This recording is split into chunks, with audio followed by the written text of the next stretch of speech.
الحمد للہ رب العالمین والصلاة والسلام علی سید الانبیاء والمرسلین قال اللہ تعالی وتبارک فی القرآن المجید والفرقان الحمید بسم اللہ الرحمن الرحیم وعباد الرحمن الذین یمشون علی الارض ہونا وإذا خاطبهم الجاہلون قالوا سلاما والذین یبیتون لربهم سجدا وقیاما والذین یقولون ربنا اصرف عنا عذاب جہنم ان عذابها کان غراما انها ساءت مستقرا ومقاما والذین اذا انفقوا لم يسرفوا ولم يقتروا وکان بین ذلک قواما والذین لا يدعون مع اللہ الہا آخر ولا يقتلون النفس التي حرم اللہ الا بالحق ولا يزنون ومن يفعل ذلك يلقى اثاما يضاعف له العذاب يوم القيامة ويخلد فيه مهانا الا من تاب وآمن وعمل عملا صالحا فأولئك يبدل الله سيئاتهم حسنات وكان الله غفورا رحيما ومن تاب وعمل صالحا فإنه يتوب إلى الله متابا والذين لا يشهدون الزور وإذا مروا باللغو مروا كراما والذين إذا ذكروا بآيات ربهم لم يخروا عليها صما وعميانا والذين يقولون ربنا هب لنا من أزواجنا وذرياتنا قرة أعين واجعلنا للمتقين إماما اولئک یجزون الغرفۃ بما صبروا ویلقون فیها تحیۃ والسلاما صدق اللہ مولانا العظیم وصدق رسول النبی الکریم الرؤوف الرحیم اللہم نور قلوبنا بالقرآن وزین اخلاقنا بالقرآن وادخلنا الجنة بالقرآن ونجنا من النار بالقرآن قال اللہ تعالی وتبارک فی شان حبیبہ مخبرا وآمرا ان اللہ وملائکتہ یصلون علی النبی یا ایھا الذین آمنوا صلوا علیہ وسلموا تسلیما الصلاۃ والسلام علیک یا رسول اللہ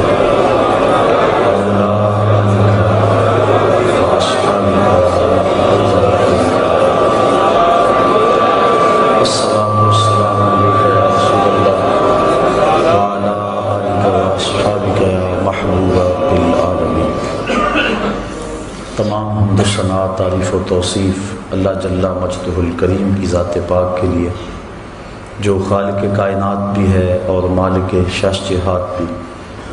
اللہ جل وعلا کی حمد و ثنا کے بعد حضور نبی اکرم شفیع امم رسول محتشم نبی مکرم اللہ کے پیارے امت کے سہارے رب کے محبوب دانائے الوجود مالک رقاب امم فخر عرب و عجم والی کون و مکان سیاہ لا مکان سید انس و جان سرور لالا رخاں نیر تاباں سرنشین مہوشاں ماہ خوباں شہنشاہ حسینہ تتمہ دوراں سر خیل زہرہ جمالاں جلوہ صبح ازل نور ذات لم یزل باعث تکوین عالم فخر آدم و بنی آدم نیر بطحا رازدار ما اوہا شاہد ما تغا صاحب علم نشرہ معصوم آمنہ احمد مجتبیٰ حضرت محمد مصطفیٰ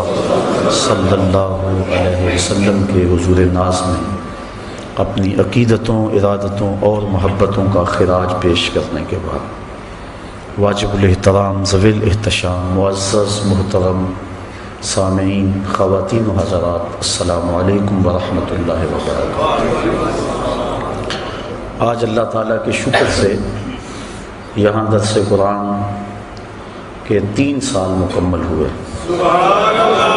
اور ہم 4تھے سال میں قدم رکھ رہے ہیں۔ جس طرح کہ ہمارے میزبان مکرم جناب ندیم احمد صاحب تفصیل سے بیان کر رہے تھے احباب کے تعاون کو، مسلسل 3 سال بغیر کسی تعطل کے اس پروگرام کا جاری رہنا صرف اللہ کی توفیق سے ممکن ہے، ورنہ یہ خاصا دشوار کام ہے۔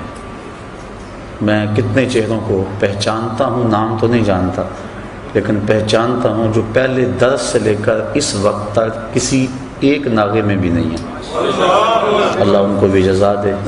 منتظمین تندہی کے ساتھ اس کا انتظام کرتے ہیں، تشہیری مہم ہے، اس کے لیے مختلف ہمارے معاونین ہیں۔ اللہ تعالیٰ سب کو جزائے جزیل عطا فرمائے۔ اور کتنے لوگوں کو باطن کی اصلاح، تزکیہ اور تصفیہ نصیب ہوا، یقیناً کتنے لوگ اس سے ہدایت کی راہوں پہ پختہ تر ہوئے اور قلوب کو تازگی اور ایمان کو حرارت اور ولولے نصیب ہوئے۔ تو یقیناً جو لوگ معاون ہیں ان کے لیے یہ بہت بڑا سرمایہ ہے کہ کتنے لوگوں کی روحیں سیراب ہوئیں۔ اللہ کرے آدم آخر یہ سلسلے جاری رہیں۔ پاکستان کے مختلف شہروں میں تقریباً 60 دروس قرآن تسلسل کے ساتھ ہو رہے ہیں۔ کسی کو 5 سال ہو گئے، کسی کو 6 سال ہو گئے، کسی کو 2 سال ہو گئے۔ اللہ کی توفیق سے کبھی ہم سوچنے بیٹھیں تو بڑا مشکل سا لگتا ہے کہ ایک دن میں 5 جگہوں پہ پہنچنا یہ کتنا مشکل ہے، لیکن جب اللہ تعالیٰ کسی کے لیے اپنی دین کی راہیں آسان کر دے تو پھر اس کے لیے مشکل نہیں ہوتا۔ فرمایا وَنُيَسِّرُكَ لِلْيُسْرَىٰ، اس کو ہم آسان کر دیں تو پھر مشکل نہیں ہوتا۔ اللہ اس میں سہولتیں اور وقت میں برکتیں پیدا فرمائے۔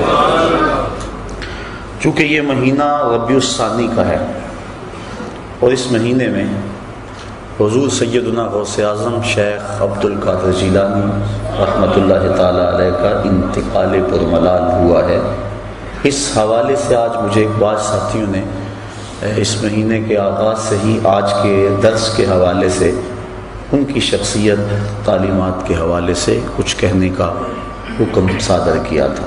چونکہ یہ درس قرآن ہے اس لیے میں نے جو عنوان منتخب کیا اس میں آپ کی کچھ تعلیمات کو ضرور ذکر کروں گا تاکہ آپ کی روح کی برکتیں بھی ہم سب کو نصیب ہو جائیں۔ جس مضمون کا آج کی اس نشست میں انتخاب کیا گیا ہے وہ بڑا اہم مضمون ہے۔ میری اور آپ سب کی ضرورت ہے کہ ہم اللہ کے کسی کامل بندے کی قربت حاصل کریں اور اس کی صحبت میں رہ کے اپنے من کے روگ ختم کریں۔ ہمارے اندر سے بغض، کینے، حسد، نفرتیں، کدورتیں کیا کچھ بھرا ہے، یہ سینے کتنے لبریز اور گندے ہو گئے، ان کو مصفح کریں، ان کی پاکیزگی اور طہارت کا سامان کریں اور اپنے اندر اجالے اور روشنیاں بھر لیں۔ اب اس سچی طلب کے لیے ہم سفر کرتے ہیں، لوگوں کے پاس جاتے ہیں اور کئی جگہوں سے دھوکہ کھاتے ہیں۔ دھوکہ کھانے کی سب سے بڑی اور اہم وجہ ہے کہ ہمیں اللہ کے بندے کی پہچان نہیں ہے۔ ہم نے خود ساختہ کچھ ضابطے مقرر کر رکھے ہیں اور جن کے ذریعے ہم اور جن ضابطوں کے مطابق ہم لوگ تلاش کرتے ہیں، لیکن وہ تو اس راہ کے مسافر ہی نہیں ہوتے اور ہم پھر بدظن ہو کے بعض بات تو دین سے ہی دور ہٹ جاتے ہیں۔ لیکن اگر طلب سچی ہو تو انسان اس سفر کو پھر بھی جاری رکھتا ہے۔ اللہ کے نام پہ 100 بار بھی دھوکہ کھائے پھر بھی وہ حق کا مسافر رہتا ہے، اور جو سچا مسافر ہو اس کو ایک دن منزل ضرور نصیب ہوتی ہے۔ اس لیے اللہ والے کون ہیں، کن کی چوکھٹ پہ جائیں، اور عباد الرحمن کون ہیں۔ یہاں سورہ فرقان کے اندر بڑی وضاحت کے ساتھ اہل اللہ کی، عباد اللہ کی، عباد الرحمن کی نشانیاں اور صفات بیان فرمائی گئی۔ اللہ کے بندے کی پہچان اور معرفت یہاں ارشاد فرمائی گئی۔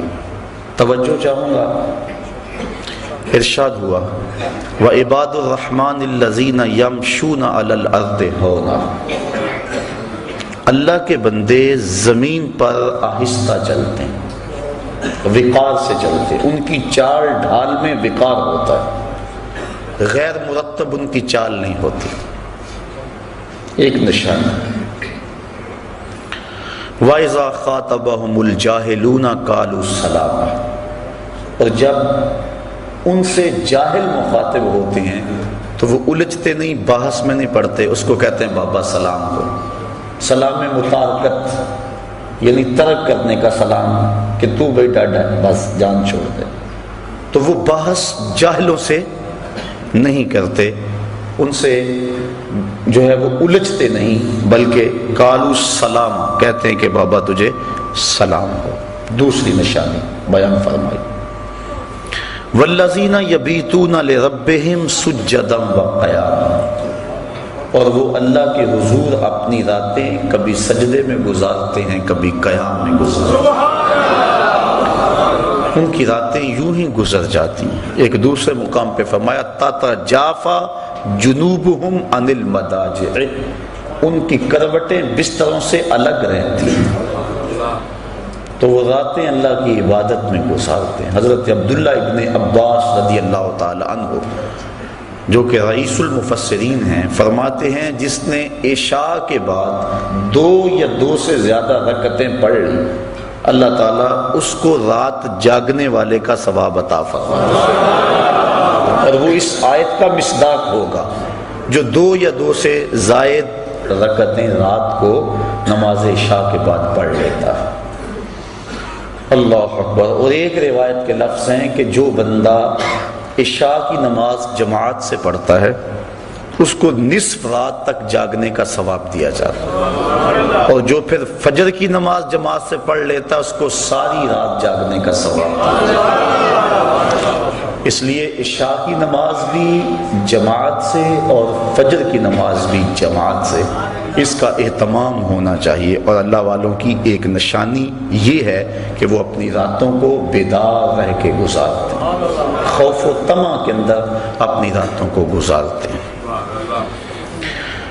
والذین یقولون ربنا اصرف عنا عذاب جہنم، اور وہ کیا کہتے ہیں اے اللہ ہم سے جہنم کا عذاب پھیر دے. راتوں کو عبادت میں گزارنے کے باوجود ان کے خوف اور ان کی خشیت کا عالم یہ ہے کہ پھر بھی عرض کرتے ہیں مالک ہم سے عذاب پھیر دے.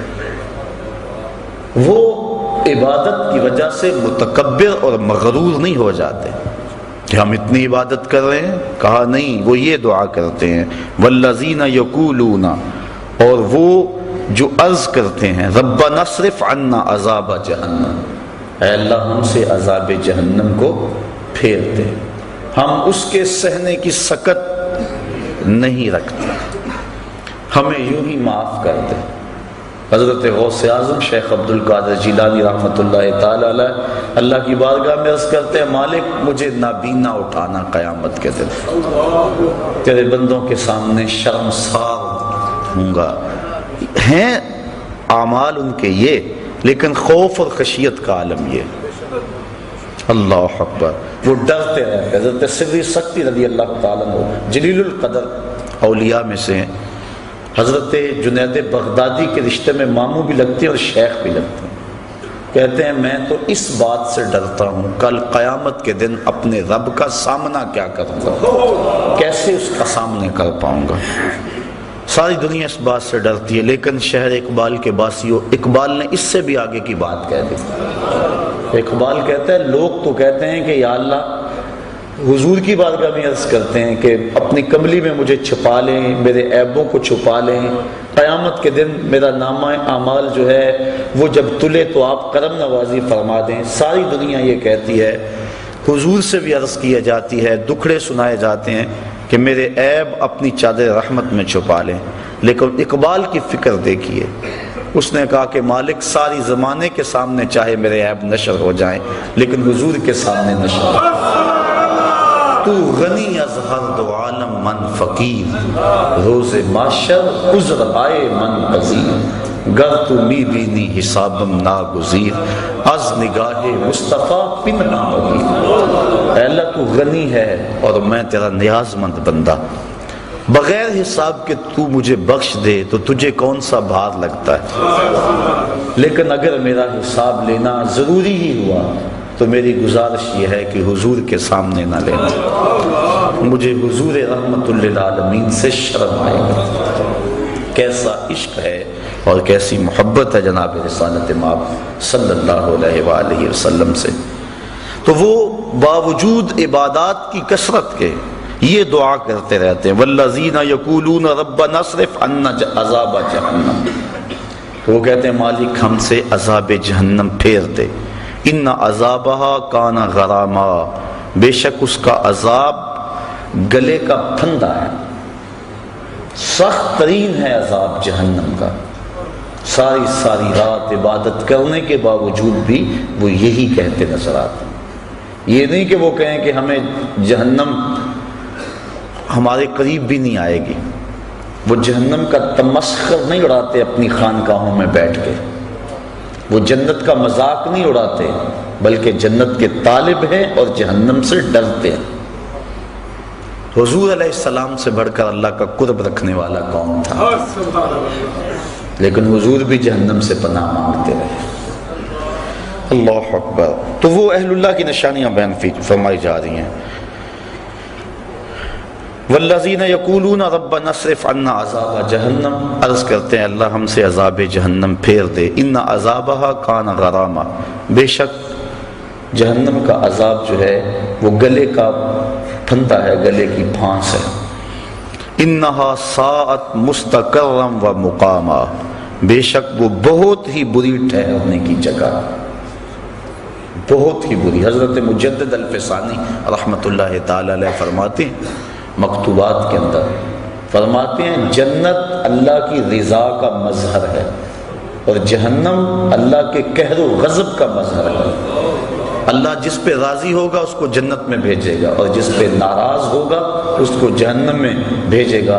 اس لیے جہنم سے پناہ مانگنا اللہ کی ناراضگی سے پناہ مانگنا ہے، اور جنت کا مطالبہ اور آرزو کرنا اللہ کی رضا چاہنا ہے۔ تو وہ کہتے ہیں اللہ ہمیں جہنم کے عذاب سے بچا لے، یہ بہت ہی بری پلٹ کے جانے کی جگہ ہے۔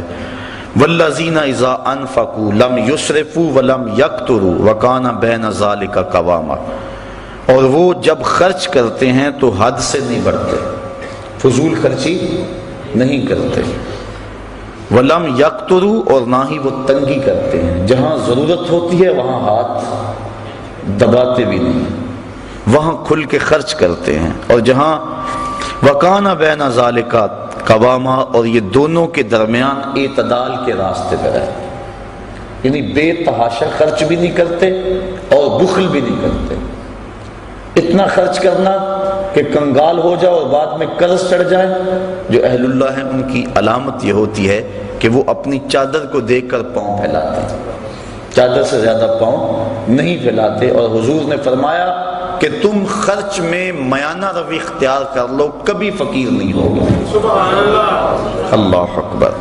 تو فرمایا والذین اذا انفقوا لم یسرفوا ولم یقتروا، جب وہ خرچ کرتے ہیں تو حد سے نہیں بڑھتے، ولم یقتروا اور نہ ہی تنگی کرتے ہیں، وکان بین ذلک قواما اور وہ اس کے درمیان اعتدال کی راہ پہ رہتے ہیں۔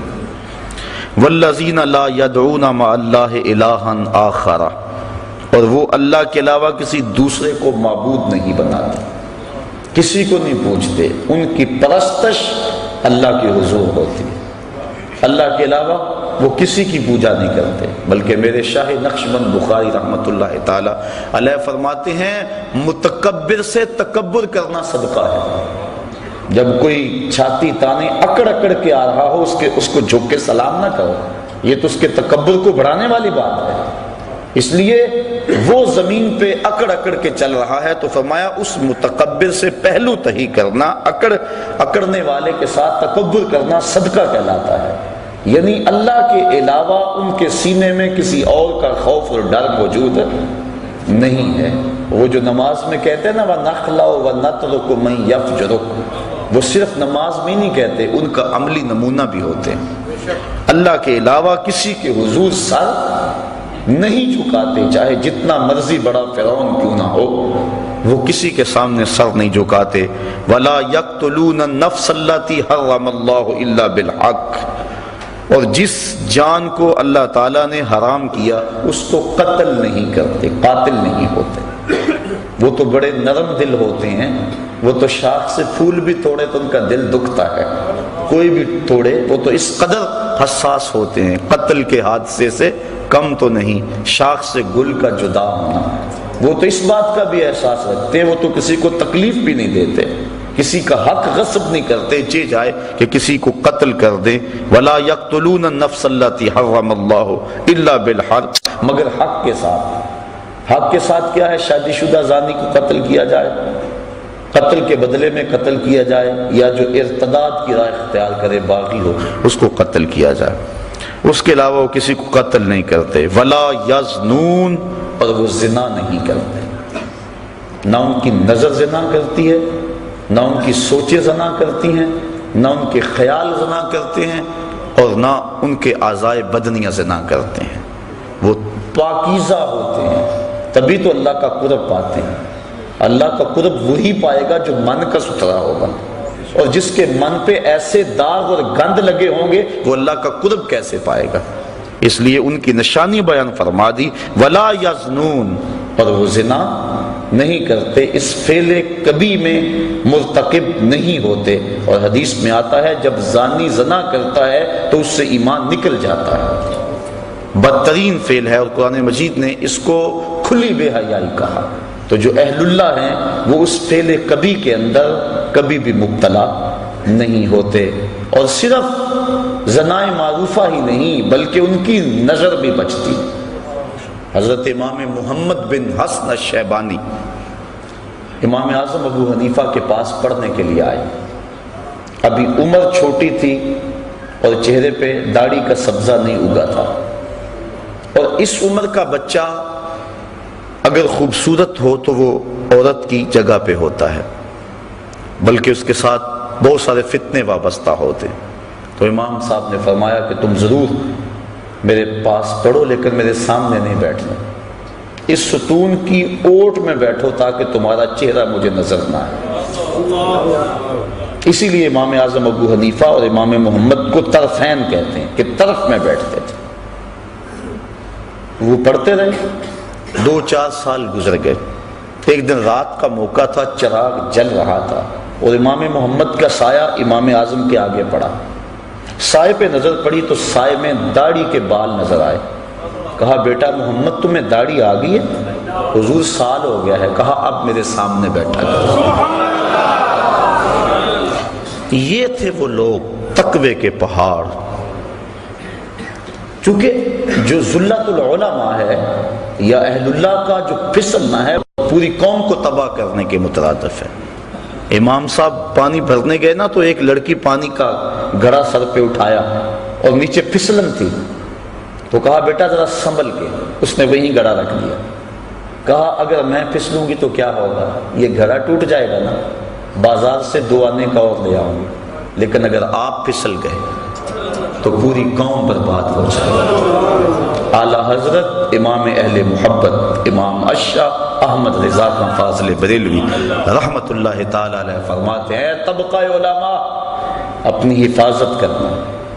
اگر تم نے مکروہ تنزیہیہ کا ارتکاب کیا لوگ تحریمیہ کرنے لگ جائیں گے، اگر تم نے مکروہ تحریمیہ کا ارتکاب کیا لوگ حرام میں پڑ جائیں گے، اور تم نے اگر حرام کا ارتکاب کیا لوگ کفر میں مبتلا ہو جائیں گے۔ اور پھر فرمایا اگر تم نے سنت غیر موقدہ کو چھوڑا لوگ موقدہ چھوڑ دیں گے، تم نے سنن موقدہ کو چھوڑا لوگ واجبات کو چھوڑ دیں گے، تم نے واجبات کو چھوڑا لوگ فرائض کو چھوڑ دیں گے۔ اس لیے بندہ جس قدر اونچے منصب کا ہو اس قدر اس کے تقاضے ہوتے ہیں۔ حضرت امام احمد بن حنبل کی بارگاہ میں غالباً ایک خاتون آئی اور اس نے مسئلہ پوچھا کہ حضرت میں اپنے مکان کی چھت پہ رات کے موقع پہ چاند کی چاندنی میں سوت کاٹتی ہوں، کبھی کبھی ایسا ہوتا ہے کہ بادشاہ کی سواری گزرتی ہے تو آگے آگے جو شمع اٹھائے چل رہے ہوتے ہیں اس سے روشنی زیادہ ہو جاتی ہے اور وہ میرے سوت پہ بھی پڑتی ہے، کیا بادشاہ کے چراغوں کی روشنی میں مجھے سوت کاٹنا جائز بھی ہے کہ نہیں؟ حضرت امام صاحب فرمانے لگے خاتون پہلے اپنا تعارف کرواؤ، تم کون ہو؟ خاتون کہنے لگی سائل کی ذات نہیں پوچھی جاتی، آپ مجھے مسئلہ بتائیں۔ امام صاحب فرمانے لگے نہیں، سائل کی وجہ سے مسئلے کی نوعیت بھی بدلتی ہے، آپ کو پہلے بتانا ہوگا کہ آپ کون ہیں۔ تو اس خاتون نے بتایا کہ میں حضرت بشر حافی کی ہمشیرہ ہوں۔ کہا تمہارے لیے جائز نہیں ہے۔ تو انسان جتنے اونچے منصب کا ہو، لازمی نہیں کہ زنا جیسے فعل کا ارتکاب کرے تو پھر ہی خرابی آئے۔ اگر نظر بھی بھٹک گئی، اگر خیال بھی بہک گیا، تو جو اس مسند پہ بیٹھا تھا کہ لوگوں کو ارشاد کرتا تھا، لوگوں کو ہدایت دیتا تھا، تو جو اتنے لوگ اس کے پیچھے لگے ہیں اس کا کیا بنے گا؟ اس لیے کہا کہ اللہ والوں کی شان یہ ہے وَلَا يَقْتُلُونَ النَّفْسَ الَّتِي حَرَّمَ اللَّهُ إِلَّا بِالْحَقِّ وَلَا يَزْنُونَ، اور وہ زنا نہیں کرتے۔ زنا کی ساری صورتیں، چاہے وہ آنکھ کا ہو، کان کا ہو، ہاتھوں کا ہو۔ وَمَن يَفْعَلْ ذَلِكَ يَلْقَ أَثَامًا، اور جو یہ کام کرے وہ سزا پائے گا، سخت سزا ہے۔ بلکہ ایک روایت میں آتا ہے کہ قیامت کے دن وہ سخت رسوا کر دیا جائے گا۔ یضاعف لہ العذاب یوم القیامہ، قیامت کے دن اس کو دگنا عذاب دیا جائے گا، 2 گنا عذاب دیا جائے گا۔ وَيَخْلُدْ فِيهَا مُهَانًا، فِيهِ مُهَانًا، اور ہمیشہ وہ ذلت میں رہے گا، سخت تذلیل اس کی ہوگی۔ إِلَّا مَن تَابَ وَآمَنَ وَعَمِلَ عَمَلًا صَالِحًا، ہاں جو توبہ کرے اور ایمان لے آئے اور اچھے عمل کرے، چونکہ ایمان کے بعد اچھے اعمال توبہ کے شجر کو پانی دیتے ہیں۔ اگر توبہ کے بعد اچھے اعمال نہ کریں تو وہ بوٹا پھر مرجھا جائے گا۔ بار بار توبہ کی، 2 لفظوں میں توبہ توبہ استغفر اللہ پڑھ لیا، وہ ایسے ہی ہوتا ہے کہ بس کے اندر جا رہے ہیں، سفر کرتے، آگے ایکسیڈنٹ ہوا، لاشیں بکھری پڑی ہیں، 2 منٹ کے لیے ڈرائیور بھی بند کر لیتا ہے ٹیپ کو، گانے بند کر لیتا ہے، توبہ توبہ ساری بس کرتی ہے، لیکن ابھی آدھا کلومیٹر نہیں گزرتا پھر ٹیپ کا بٹن آن، اور پھر سب وہی لچھن ہوتے ہیں۔ یہ توبہ نہیں ہوتی۔ حقیقت التوبۃ الندم، توبہ کی حقیقت یہ ہے کہ شرمندگی ہو، دوبارہ عزم کر لے کہ یہ گناہ دوبارہ نہیں کروں گا۔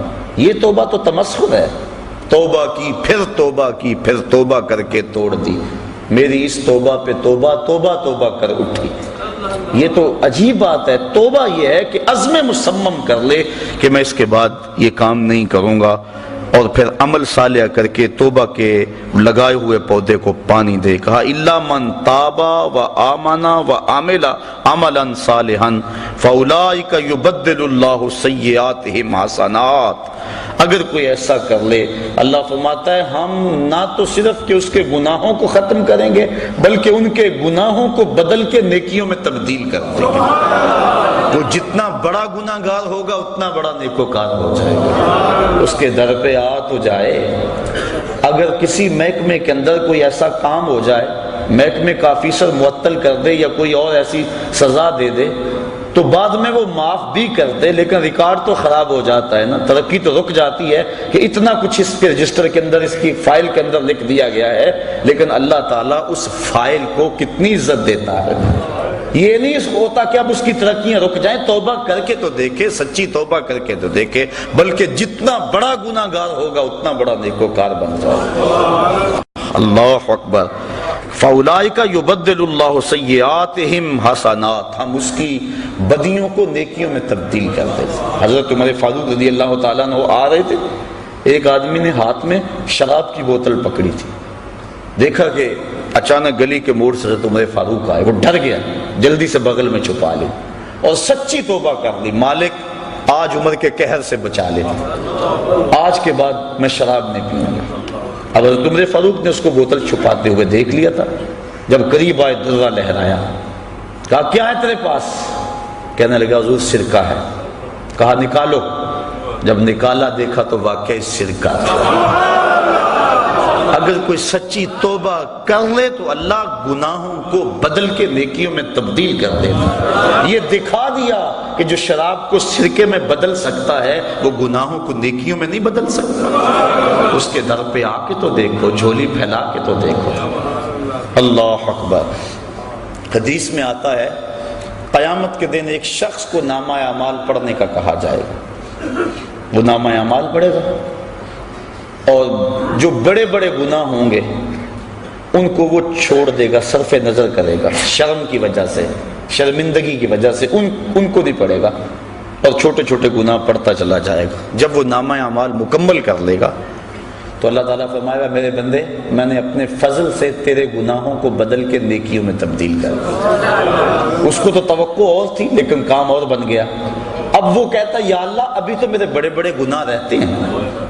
فَضَاحِكَ النبی صلی اللہ علیہ وسلم حتی بدت نواجزہ، حضور اس حدیث کو بیان کرتے کرتے اتنے مسکرائے کہ حضور کی داڑھیں لوگوں کو نظر آنے لگی کہ پہلے بڑے بڑے گناہ چھپاتا جاتا ہے، ان کو پڑھتا نہیں ہے، اور جب اللہ نے کہا میرے بندے میں نے بدل دیے، نیکیوں میں تبدیل کر دیے، وہ کہتا ہے اللہ ابھی تو بڑے بڑے رہتے ہیں میرے گناہ جو میں نے ابھی پڑھے۔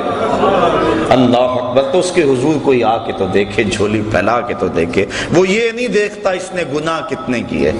فرشتوں کہتا ہے فرشتوں گواہ ہو جاؤ میرا بندہ آخر میرے در پہ آیا ہے نا، اور کوئی در ہوتا تو جاتا وہاں۔ ایک شخص مسجد نبوی کے کونے میں دعا مانگ رہا تھا، اور لفظ کیا تھے؟ اللہم انی اسألک بانک انت اللہ لا الہ الا انت، مالک میں تجھ سے اس لیے مانگتا ہوں کہ تو میرا اللہ ہے، تیرے علاوہ میرا ہے بھی تو کوئی نہیں نا کہ جس کی چوکھٹ پہ جاؤں۔ حضور نے سنا، کہا وہ جو کونے میں بیٹھ کے دعا مانگ رہا ہے اس کو بشارت دے آؤ کہ تمہاری دعا اللہ نے قبول کر لی۔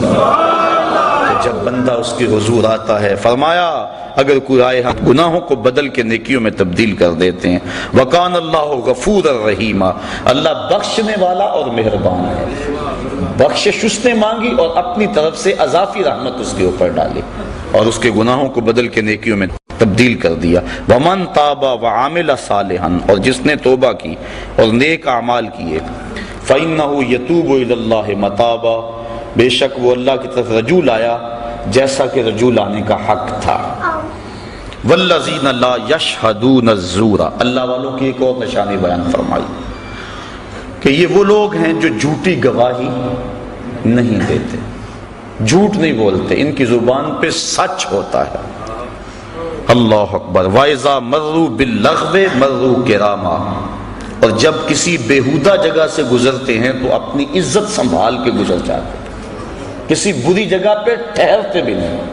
حضور علیہ السلام نے فرمایا تہمت کی جگہوں سے بچو، اپنی آبرو کی حفاظت کرتے ہیں، کسی ایسی جگہ پہ رکتے بھی نہیں۔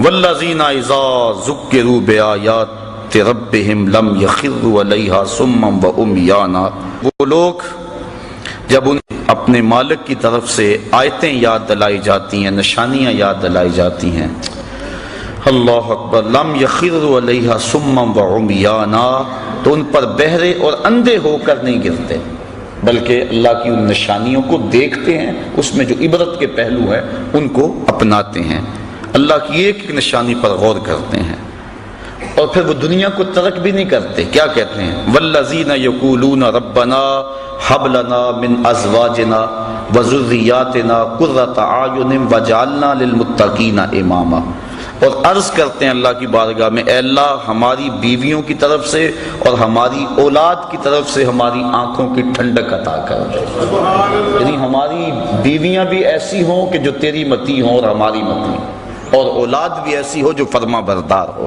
اور ہمیں آنکھوں کی ٹھنڈک ان کی طرف سے نصیب ہو جائے۔ آنکھوں کی ٹھنڈک سے مراد کہ خوشی نصیب ہو۔ علماء نے بیان فرمایا ہے کہ جب غم میں آنسو نکلتے ہیں تو وہ گرم ہوتے ہیں، اور جب خوشی سے آنسو کو خوشخبری سن کے نکلے تو وہ ٹھنڈے ہوتے ہیں۔ اس لیے یہ کہنا قرۃ اعین کا لفظ عرب میں جو رواج ہے تو اس کا مطلب یہ ہے کہ تجھے خوشیاں ملیں، تجھے غم نہ پہنچیں، تو وہ یہ دعا کرتے ہیں اللہ اولاد کی طرف سے ہمیں ٹھنڈک ہی پہنچے، اولاد کی طرف سے غم نہ ملے۔ وَجَعَلْنَا لِلْمُتَّقِينَ اماما، اور ہمیں پرہیزگاروں کا پیشوا بنانا، امام بنانا، نہ صرف کہ ہمیں پرہیزگار بنانا بلکہ ہمیں پرہیزگاروں کا بھی امام بنا دینا۔ وہ دعا کرتے ہیں اولئک یجزون الغرفۃ بما صبروا ویلقون فیہا تحیۃ وسلاما، کہا ان کو جنت کا سب سے اونچا بالا خانہ انعام ملے گا، بدلہ ان کے صبر کا، دنیا پہ صبر کیا، دکھوں پہ، مصیبتوں پہ، عبادات پہ صبر کیا، وَيُلَقَّوْنَ فِيهَا تَحِيَّةً وَالسَّلَامًا، اور وہاں ان کو سلامیاں دیے جائیں گی اور ان کے پیشوائی ہوگی۔ جب جنت میں داخل ہوں گے تو فرشتے ان کو سلام کریں گے کہ تم نے دنیا کے اندر اللہ جل شانہ کی رضا کے لیے اپنی زندگی گزاری، آج ہمارا سلوٹ اور ہمارا سلام قبول کرو۔ تو قرآن مجید نے یہ ان لوگوں کی نشانیاں بیان کی جو اللہ والے ہیں۔ اب دیکھیں ہم کس طرح کا ذہن بنائے پھرتے ہیں، اللہ والا کون ہوتا ہے؟ اب اللہ تعالیٰ نے قرآن مجید کے اندر جو ہے وہ اللہ والوں کی نشانیاں بیان کی۔ ان کی چال بھی وقار والی ہوتی ہے، ان کا لباس بھی وقار والا ہوتا ہے، ان کا اٹھنا بھی، بیٹھنا بھی، گزرنا بھی، چلنا بھی، اور ان کی دعائیں اور التجائیں اللہ کے حضور دیکھ لیں۔ آقا کریم سے بھی صحابہ نے پوچھا کہ حضور جن اولیاء کا آپ تذکرہ کرتے ہیں تو ان کی نشانیاں کیا ہیں؟ ایک نشانیاں یہ بیان فرمائی کی سورہ فرقان میں، تو حضور سے بھی سوال کیا گیا، ابن مردویہ میں بیان کیا، حکیم ترمذی نے بیان کیا، امام غازی نے بیان کیا۔ حضور علیہ السلام سے پوچھا گیا کہ حضور ہم اہل اللہ کو اگر تلاش کرنا جائیں تو ان کی نشانی کیا ہے؟ فرمایا اذا رؤوا ذکر اللہ، اللہ والوں کی نشانی یہ ہے جب ان کے پاس بیٹھو، انہیں دیکھو، تمہیں خدا یاد آ جائے، ان کو دیکھ کر خدا کی یاد آ جائے، یعنی دین کی طرف تمہاری رغبت پیدا ہونے لگے اور برائیوں سے تمہیں نفرت ہونے لگے۔ جس شخص کی صحبت میں تمہیں دنیا سے دوری اور آخرت کی قربت اور اللہ رسول کا پیار نصیب ہونے لگے، سمجھ لو اس کا سینہ ولایت کے نور سے منور ہے۔ تو حضرت غوث اعظم سیدنا شیخ عبد القادر جیلانی رحمۃ اللہ تعالی علیہ کے حوالے سے جو مجھے تاکید بھی تھی، آپ نے اہل اللہ کی بالخصوص جو مسند مشیخیت کے اوپر بیٹھے ان کی 12 نشانیاں بیان کی، اور فرماتے ہیں کوئی اس وقت تک قابل نہیں ہوتا اس بات کے کہ وہ لوگوں کو رشد و ہدایت کرے اور لوگوں کو اپنے زیر تربیت رکھے جب تک وہ 12 خوبیوں کا حامل نہ ہو۔ وہ کون کون سی 12 خوبیاں؟ فرمایا 2 خوبیاں اس میں اللہ تعالی والی ہیں، ایک اللہ کی صفت ستار کا مظہر ہو، ایک صفت غفار کا مظہر ہو، یعنی پردہ پوش ہو، چغل خور اللہ کا ولی نہیں ہوتا۔ دیکھو مرید نے تو سارے دکھڑے بیان کرنے ہوتے ہیں، گھر کی بات بھی کہنی ہے، بیوی کی بات بھی کہنی ہے، بچوں کی بات بھی کہنی ہے، سارے دکھڑے اس کے سامنے رکھنے ہیں، پر اگر اس کا سینہ اتنا بڑا نہیں ہے، کشادہ نہیں ہے، وہ دوسرے کو بتاتا پھرے گا ایک سے سن کر، تو پھر اس سے کہنے کا فائدہ کیا؟ بلکہ دانشمند تو لوگ کہتے ہیں جس کو راز کی بات بتا کر یہ کہنا پڑے جناب اسے راز رکھنا، تو اس کو راز کی بات بتانی نہیں چاہیے، اسے خود پتا ہونا چاہیے یہ بات راز والی ہے کہ نہیں ہے۔ تو یہ طریقت کا رکن ہے کہ پردہ پوشی کی جائے۔ بلکہ آپ دیکھتے ہیں طریقت میں ایک بہت بڑا نام ہے حضرت حاتم اسم کا۔ اسم کہتے ہیں جو کانوں سے بہرا ہو۔ حضرت حاتم رحمۃ اللہ تعالی علیہ کانوں سے بہرے نہیں تھے، لیکن انہیں پھر بھی بہرا کہا جاتا کیوں؟ اس کی وجہ یہ کہتے ہیں کہ حضرت حاتم کی مجلس میں ایک خاتون آئی، اس نے اپنا کوئی دکھڑا کہنا تھا، کوئی حاجت کہنی تھی، دوران گفتگو اس کی ری خارج ہوگی، ہوا خارج ہو گئی، اس کو بڑی شرمندگی ہوئی کہ اتنے بڑے بزرگ اور میری ہوا خارج ہوئی، تو وہ شرم میں ڈوبی جا رہی تھی۔ حضرت حاتم اس کی خفت مٹانے کے لیے یوں کان پہ ہاتھ رکھ کے کہتے ہیں ذرا اونچی بولو، اس کو تاثر یوں دیا کہ میں بہرا ہوں اور میں نے وہ نہیں سنا جس سے تجھے شرمندگی ہو۔ پھر جب تک زندہ رہے بہرے بنے رہے کہ اس عورت کو جب بھی پتا چلے گا اسے شرمندگی ہو۔ یہ تھا فقر، یہ تھی درویشی، اور یہ تھے اللہ والوں کے اخلاق۔ آج تو چغلیاں کرتے پھرتے ہیں اور مسند ارشاد پہ براجمان۔ اللہ کی صفت ستار کا مظہر ہو۔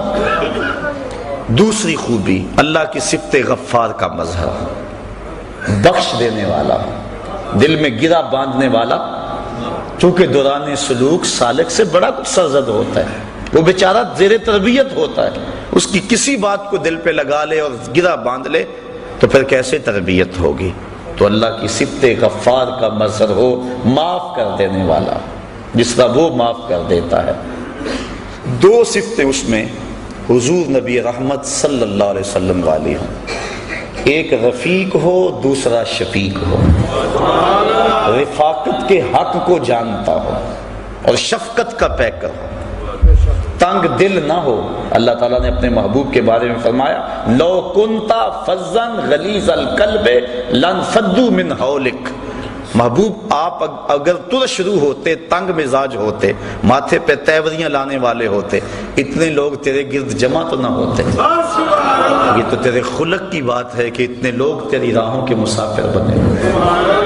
شفیق و شفقت کرنے والا ہو، اپنے سالکین سے، مریدین سے، ان سے جو ہے وہ چڑ نہ کھا جائے، جلدی اکتا نہ جائے۔ آنے والے تو آتے ہیں اور ان سے دکھڑے سنانے ہوتے ہیں، جلدی جلدی دروازے بند نہ کر لے بلکہ سنیں ان کے دکھڑے۔ آقا کریم صلی اللہ علیہ وسلم تشریف فرما تھے، ایک بڑی آئی، اس نے حضور کو اشارہ کر کے بلایا، آقا کریم دروازے پہ بات سننے کے لیے چلے گئے۔ حضرت عمر فاروق کہتے ہیں ہمیں بڑا عجیب لگا لیکن کہہ کچھ نہ سکے کہ حضور خود گئے۔ کہا کہو کیا کہا؟ کہنا ہے۔ کہا میں نے آپ سے کوئی باتیں کرنی۔ کہا کرو۔ کہا یہاں نہیں کرنی۔ کہاں کرنی ہے؟ مسجد نبوی سے بعد کھلی جگہ تھی، کہا وہاں کرنی۔ آقا کریم وہاں چلے گئے، وہ سنا رہی ہے، حضور سن رہے ہیں۔ 1 گھنٹہ 2 گھنٹے گھنٹے لگ گئے۔ حضرت عمر فاروق کہتے ہیں کہہ کچھ نہیں سکتے تھے کہ حضور سن رہے، لیکن غصہ بڑھا رہا تھا کہ نازک بدن، کڑکتی دھوپ، بے تکی باتیں۔ جب وہ تھک ہار کے خود جانے لگی تو ہم نے عرض کی بندہ نواز اس عورت کا توازن عقلی ٹھیک نہیں ہے، اور پورے مدینے میں کوئی شخص اس کی بات سننے کو تیار نہیں۔ لوگ اس کو دیکھ کے راستہ بدل لیتے ہیں، جس کے پاس کھڑی ہو جاتی ہے پھر اتنی باتیں اس کے پاس کہ جان نہیں چھوڑتی۔ تو آپ کا وقت بھی قیمتی، بدن بھی نازک، با مقصد زندگی کا ایک ایک لمحہ۔ تو آقا کریم صلی اللہ علیہ وسلم نے فرمایا عمر پورے مدینے میں اس بیچاری کی کوئی نہیں سنتا، میں بھی نہ سنتا، ایک تو ہی ہوتے ہیں میری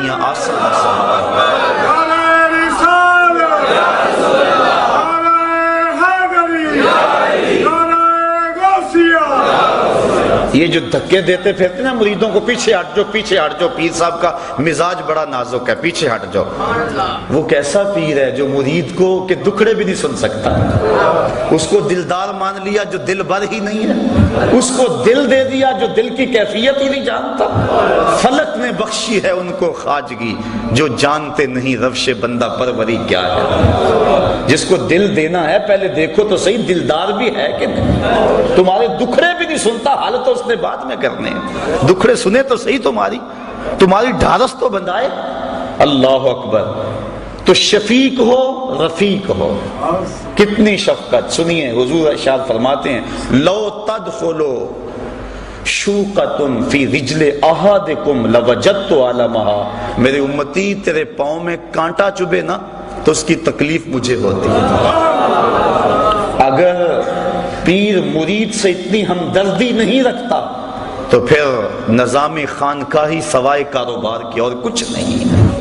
یہ ہمدردی ہو، شفیق بھی ہو، رفیق بھی ہو۔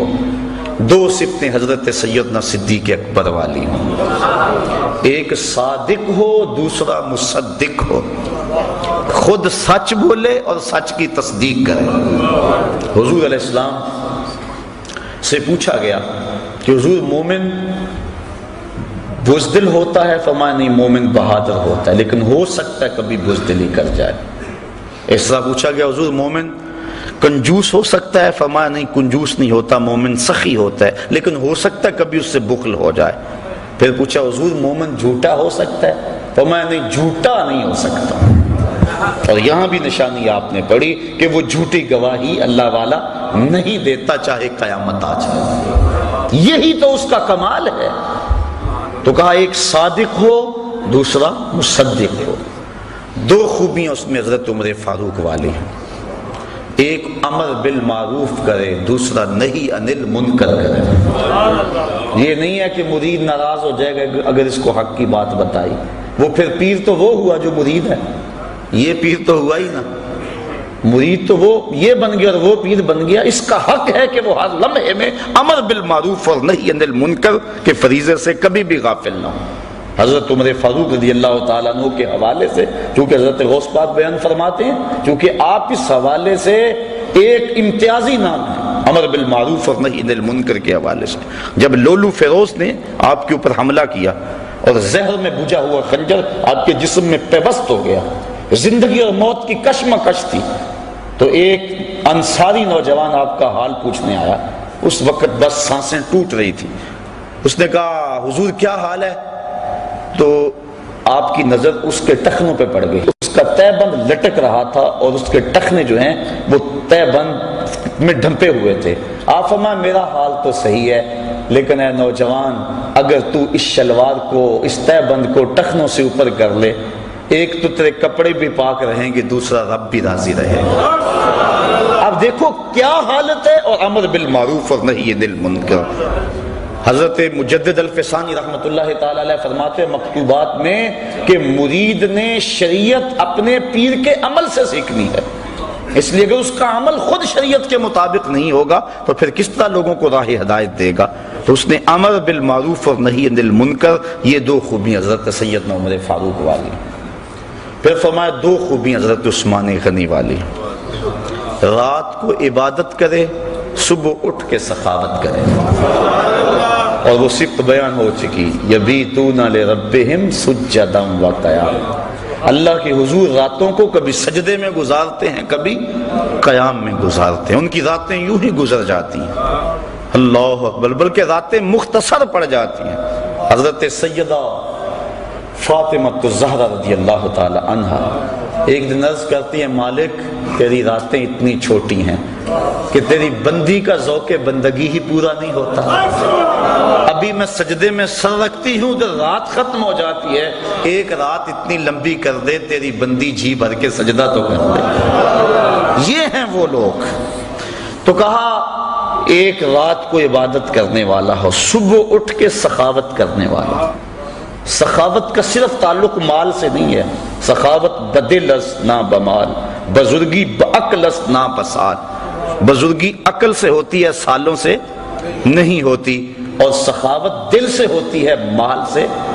کمینے دل والا اللہ کا ولی وہ تو بانٹنے والا ہوتا ہے. فقیر کا مزاج ہوتا ہے کہ لوگ اس کے در سے خیرات لیتے رہیں، جسم کی قوت بھی حاصل کریں، روح کی قوت بھی حاصل کریں.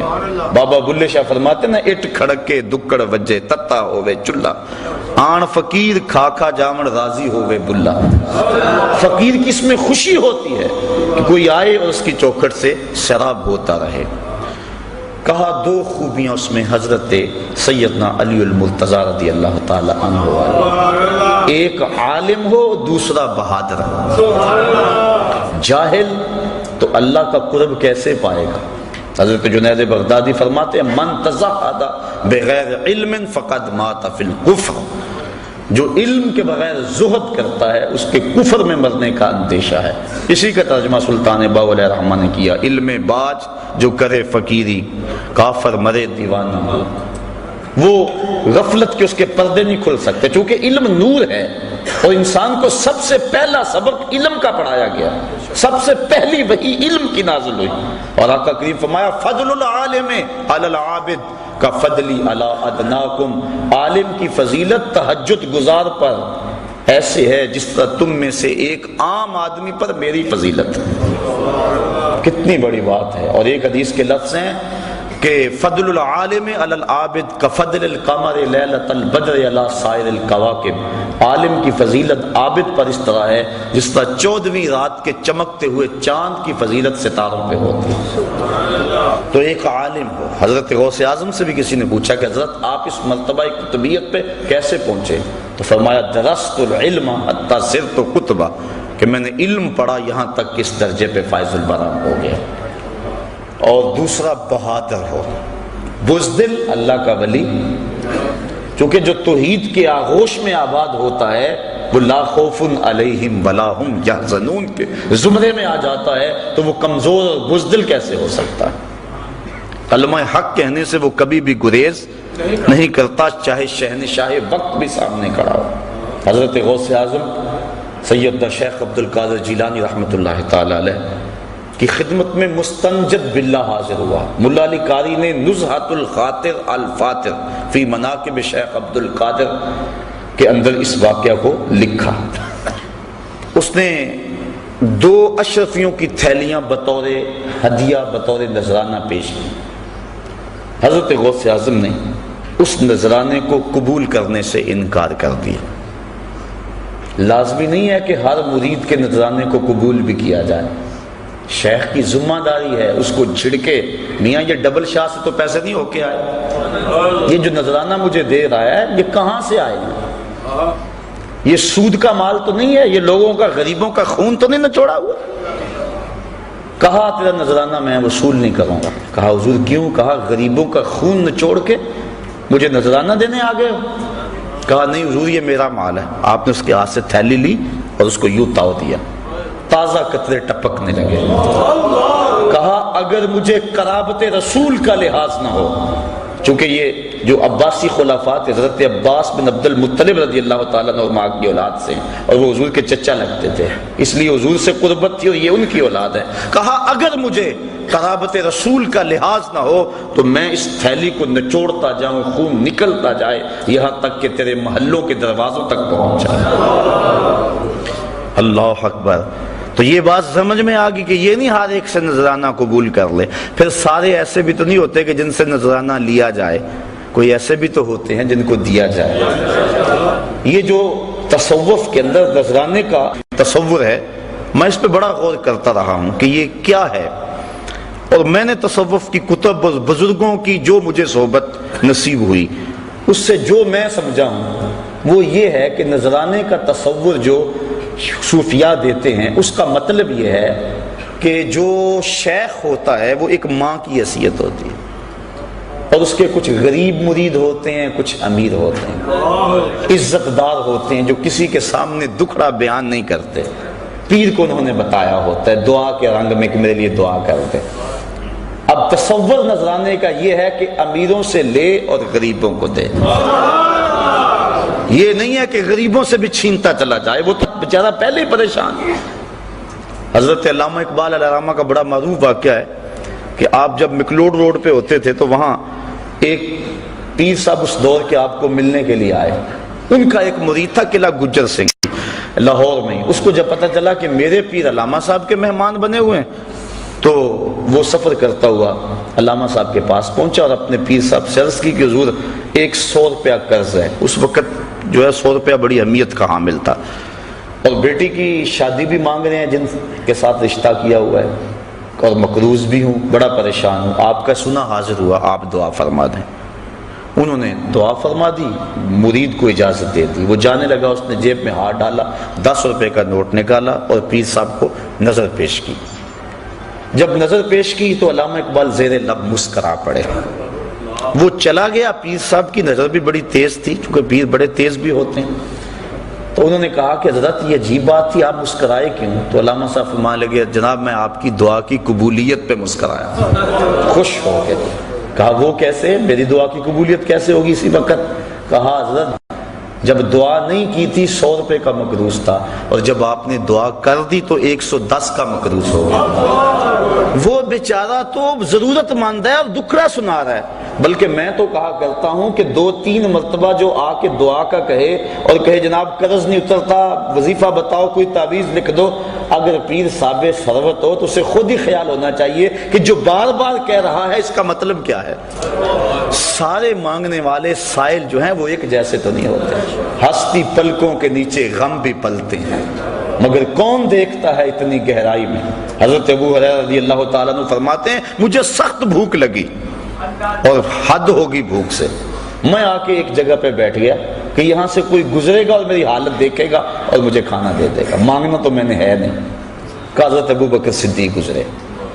میں نے ایک آیت کے بارے میں پوچھا، انہوں نے بتا دی اور چلے گئے. میں نے کہا میرا مسئلہ تو حل نہ ہوا. پھر حضرت عمر فاروق آئے. میں نے پھر ایک قرآنی آیت کے بارے میں پوچھا، انہوں نے بتایا اور چل دیے. پھر دل و قلب و نگاہ کا مرشد اولین آ گیا.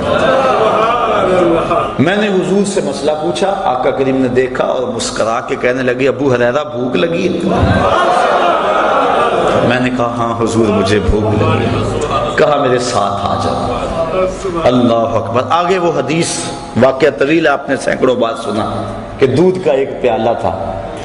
ابو ہریرہ کہتے ہیں کام بن گیا. لیکن کہا جب باقیوں کو بھی بلا لاؤ۔ 70 بندے تھے بیٹھے جو صفہ کے چبوترے پہ تھے، کہا میں بلا کے لے گیا، دل میں تھا کہ اب تو دودھ کا پیالہ گونٹ گونٹ بھی نہیں آئے گا، لیکن جب پہلے نے پیا ختم نہ ہوا میری ڈھارس بند گئی۔ میں نے کہا حوض کوثر کی نہروں سے کنیکشن جڑ گیا، کام بن گیا، برکت آ گئی۔ 70 نے پیا، پھر کہا ابو ہریرہ تم پیو، میں نے پیا، کہا اور پیو، میں نے پیا، کہا اور پیو، کہا حضور اب تو بس ہو گئی۔ پھر حضور نے نوش جاں کیا۔ میرے استاذ المکرم فرمایا کرتے تھے کہ یہ تو بیان کرتے ہو اور اس بات سے لطف لیتے ہو، اور صحیح لطف والی بات ہے کہ ایک پیالہ 70 کے لیے کافی ہو گیا، لیکن یہ بھی تو دیکھو 70 کا جھوٹا کونین کا سردار پی رہا، 70 آدمیوں کا جھوٹا دو جہاں کا سردار پی رہا۔ تو بات چل رہی تھی